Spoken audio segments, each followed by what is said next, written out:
aí, gente? Tudo bem com vocês? Então, hoje é dia de cinema. Então já chega deixando seu like aqui, se inscreve no canal e aproveitando, me segue lá no Instagram, que é @diadejornalismo. Tem vários resuminhos lá sobre jornalismo, obviamente. Tem fotografia, tem várias outras coisas, então dá uma olhadinha lá, se inscreve e bora pro vídeo.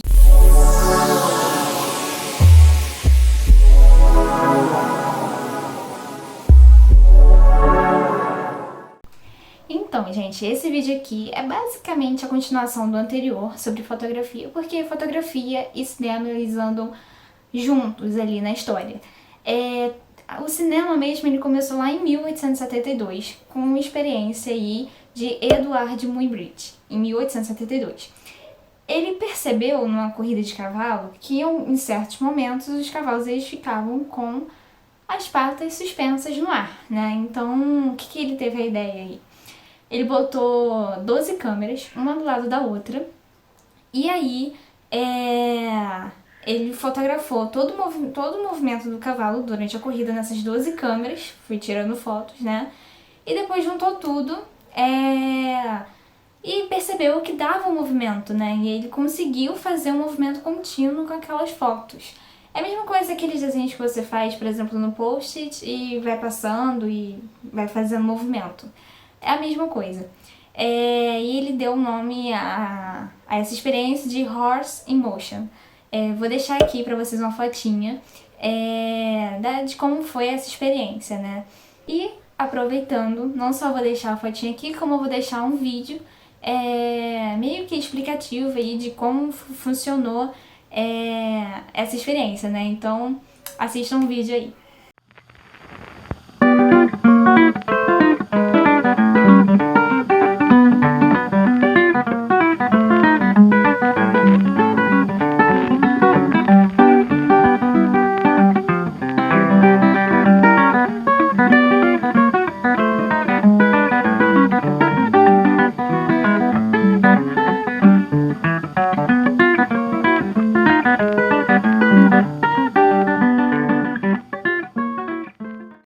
Então, pessoal, agora que vocês já assistiram o vídeo, foi a partir dessa experiência aí, que vocês acabaram de ver, que muitos outros cientistas começaram a experimentar essa nova técnica aí de fotografar e fazer movimento, né, com essa fotografia.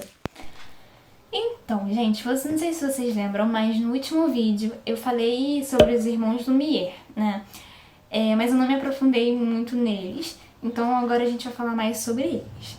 Eles criaram um mecanismo para tirar essas fotos, né, mais facilmente, que foi o cinematógrafo. E esse foi os primórdios do cinema, foi a partir dos irmãos Lumière.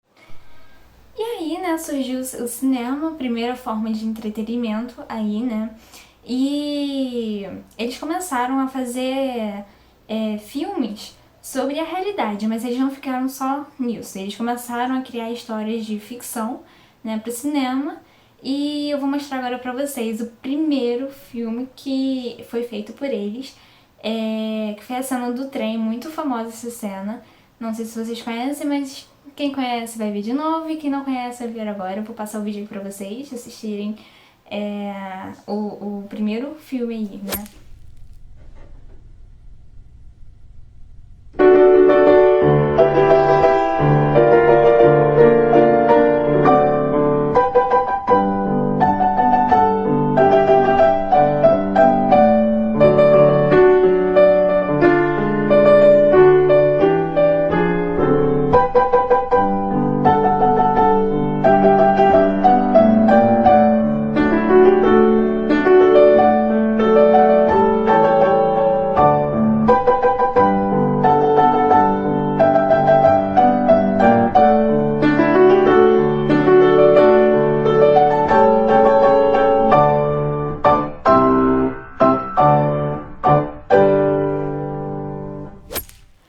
Outras cenas muito famosas que foram fotos tiradas pelos irmãos Lumière, e foi juntadas as imagens e feitas cenas de movimento contínuo, né?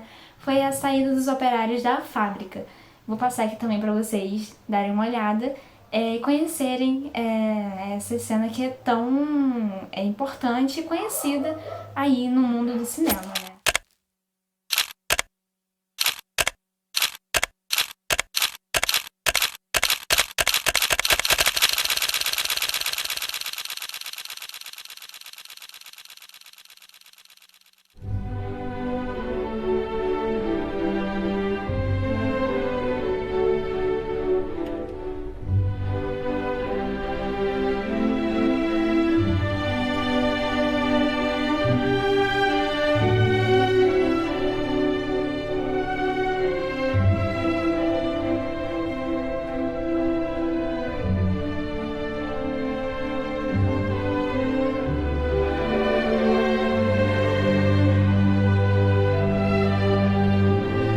Bom, gente, foi graças à grande sacada que Cambridge em 1872 teve que os irmãos Lumière conseguiram desenvolver essa técnica, né? E aí nós chegamos até os Estados Unidos. Lembrando que os irmãos Lumière eram lá da França. E eu vou explicar agora o porquê que os Estados Unidos é considerada a grande potência cinematográfica. Tudo começou com Charlie Chaplin. Ele começou a ver essa fama que os irmãos estavam ganhando lá na França, fazendo essas imagens em movimento. E ele começou a ser um seguidor deles, né? Começou a pegar tudo aquilo que ele via desses irmãos e trazer para os Estados Unidos, né? Ele começou a fazer isso também. E o grande boom, né, aí para os Estados Unidos foi a Primeira Guerra Mundial, né? Que as guerras estavam todas acontecendo lá pela Europa, então o cinema parou e os Estados Unidos teve essa grande sacada de começar a produzir filmes, né? Já que não estava tendo guerra dentro dos Estados Unidos. Então eles começaram e foram se desenvolvendo, criaram técnicas novas, equipamentos, e aí, né, eles cresceram, viraram uma indústria e tiveram seu grande boom aí, realmente, e hoje é considerada a grande potência cinematográfica, né? Não é à toa que hoje em dia, quando a gente pensa em cinema, a gente nos vem logo à mente Hollywood, Universal Studios, a Disney. E aí, pessoal, foi aí que começou as pessoas a verem os filmes americanos aí dos Estados Unidos e eles começaram a querer ter a vida, o padrão de vida americano, né? Foi aí que começou aquele sonho americano, as pessoas querem ter aquela vida, né? Só que aí é óbvio que com a globalização tudo isso mudou, né? As pessoas começaram a ver as coisas de outra forma, foram entendendo que a vida americana não era bem aquilo ali que era mostrado no cinema. E agora eu vou mostrar pra vocês um trecho de Charlie Chaplin e a gente vai analisar esse trecho.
Bom, gente, esse trecho aí de Charlie Chaplin que vocês acabaram de ver se chama Table Ballet. Não sei se vocês perceberam, mas os planos e enquadramentos que tinham na época não eram muito variados, né? Se passaram acho que 12 segundos aí e a câmera ficou no mesmo lugar, né? Não tinha muito aquela coisa de vários ângulos que a gente vê hoje em dia nos filmes. Então, assim, e que teve também aquela parte de a imagem ser mais travada, né? Porque eram fotos tiradas, e aí às vezes eles cortavam os filmes, né, e juntavam tudo, e aí fica um negócio mais robô, né, travado ali na imagem. Então, assim, é bem diferente de hoje em dia, que a gente vê vários planos, vários enquadramentos, e o que isso influencia no entendimento das pessoas ao assistirem aquilo, né?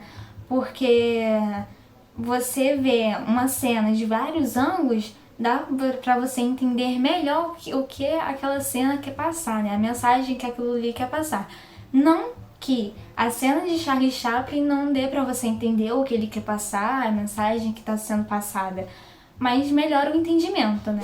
Bom, gente, aqui no Brasil, o cinema só chegou no século XX, né? Retratando aí o cotidiano das pessoas, não muito diferente de hoje em dia, né? Hoje em dia a gente vê que o mercado de cinema brasileiro é muito voltado para comédia, né? Retratando aí o nosso dia a dia e tudo mais, e não é muito diferente. A diferença é que antigamente o cinema era mudo e no máximo tinha uma escrita ali, né? Para ajudar a contar a história. E a primeira adaptação que teve para o cinema aqui no Brasil foi o livro Guarani, né? Então o cinema ele passou a dar vida àqueles personagens daquele livro, né? E eu vou deixar aqui pra vocês, o Guarani é esse livro aqui, tá? E aí, gente, antigamente, o cinema brasileiro, ele era muito voltado para a área musical. Tinha muitas histórias ali eram contadas através de músicas, e tinham músicos tocando e os cantores ali interpretando aquela história, né? Então, gente, o mercado de cinema brasileiro aqui era muito voltado para a área musical. Eles contavam histórias através de músicas. Tinha os músicos tocando e os cantores, eles interpretavam a história. E apesar disso tudo, o mercado brasileiro, né, de cinema teve suas indas e vindas para conseguir se firmar uma indústria cinematográfica aqui no Brasil, né? Porque Brasil nada poderia ser fácil, não é mesmo? E aí, gente, em 1930 foi criada a Cinédia aqui no Brasil, que era um estúdio de gravação, né, que copiava totalmente o estilo americano. E aí, em 1934, Getúlio Vargas, que na época era o presidente aqui do Brasil, ele acreditava que cinema era uma forma de educar o povo brasileiro no âmbito intelectual, moral e físico. Só que vocês não pensem aí que era uma bondade do presidente, porque não era. Porque ele já começou a ter uma visão de que o cinema poderia ser uma comunicação de massa, para informar as pessoas sobre algumas coisas. Então, assim, ele viu uma forma de poder, né? De pegar o cinema e usar a favor dele, né? Então, ele alegava que o cinema era uma forma de educar o povo brasileiro, mas é aquilo que eu falei, não pensem que era uma forma de ser o bonzinho, né? Era simplesmente para usar isso como forma de poder. Bom, gente, hoje em dia, quando a gente vai no cinema, o que a gente vê? A gente vê, antes do filme, os trailers de outros filmes, né? Que nada mais é uma forma de divulgar os outros filmes. Mas, antigamente, não era bem assim. Antigamente, o que se passava antes do filme? Os jornais, ou seja, o cinema começou a apresentar o jornalismo para as pessoas, né? Começou a divulgar o jornalismo. Então, antes do filme começar, as pessoas sentavam e assistiam ao jornal, né? E um grande gênero aí, que era muito famoso aqui no Brasil, eram as chanchadas. Chanchadas vinham com humor ingênuo, tinha um musical e tinha o trio muito famoso, que era o herói, o vilão e a mocinha. E aí, pessoal, um dos grandes nomes do cinema brasileiro foi Otelo e Oscarito. Eu vou deixar aqui pra vocês um videozinho, uma parte de um videozinho, né, de Oscarito interpretando, né, um musical aí que contava uma história. Eu vou deixar aqui pra vocês assistirem e bora lá!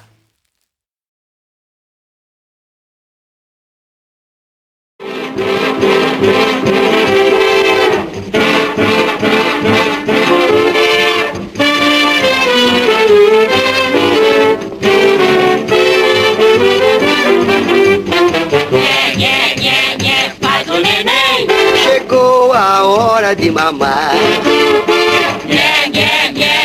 Faço também. Não vem ninguém me alimentar, eu vou chorar. Faz o neném, chegou a hora de mamar. Pato também, não vem ninguém me alimentar. Mamãe dizia que eu era um anjo, ninguém podia me ver chorar. Porém agora que eu sou marmanjo, eu choro, choro, não vem ninguém me alimentar. Bom, gente, agora que vocês assistiram, né, vocês perceberam que realmente era um musical interpretado. Não sei se vocês perceberam também, mas teve uns cortes bem bruscos, né? Isso acontecia devido que eram realmente filmes fotográficos que eles eram cortados, juntados, e aí dava vida àquelas imagens, né? Formavam essas cenas que vocês viram até agora. Mas assim, o início de tudo foi realmente musical. E aí, né, depois desse grande desenvolvimento, de novas técnicas terem surgido e tudo mais, o cinema realmente cresceu, né? Como a gente vê hoje em dia, o cinema é muito importante. Já tivemos grandes filmes aí lançados, né? E aí, antigamente, foi criado a revista Cinelândia. Essa revista, ela foi feita só para falar de cinema, para falar dos atores, para falar da história do filme, para falar do filme em si. Então só abordavam assuntos relacionados ao cinema, para vocês verem a grande importância que começou a ter o cinema, né, há muito tempo atrás. Bom, pessoal, vamos chegando ao fim desse vídeo. Espero que vocês tenham gostado de conhecer um pouquinho aí da história do cinema comigo. Então já vai deixando o seu like aí, se inscreve no canal, ativa o sininho para não perder mais os próximos conteúdos e comenta aqui embaixo o que vocês acharam do vídeo e também dá ideias aí do que vocês queiram ver aqui no canal. E até um próximo vídeo.